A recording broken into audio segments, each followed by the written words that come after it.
Okay. So now you know what programming is. Writing instructions for a computer. But here's something worth thinking about. How exactly do you give instructions to a computer? I mean, computers don't speak English.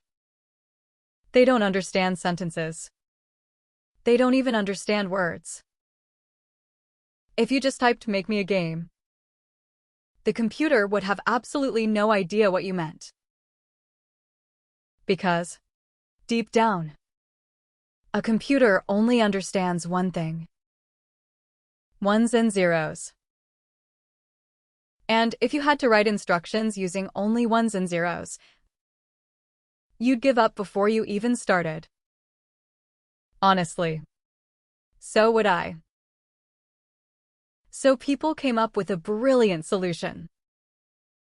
Imagine you speak English, but the person next to you only speaks French. You'd need a translator, right? Someone who takes what you say in English and converts it into French so the other person can understand. A programming language is simply a translator. It takes instructions from humans and turns them into instructions computers can understand. Let me show you what that actually looks like. This right here. One line. That's a real programming instruction. The word print tells the computer what action to take. And hello is the exact text you want it to show. And the computer does exactly that. It prints the word hello. One instruction. One result. Now, you might be wondering, why are there so many different programming languages? Think about it like tools. You wouldn't use a hammer to paint a wall. You wouldn't use a paintbrush to drive a nail. Different tools exist because different jobs need different things. Same with programming languages. Some are built for websites. Some are built for analyzing data.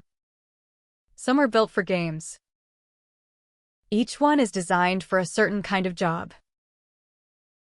So here's the simple version of everything we just covered. You write the instructions.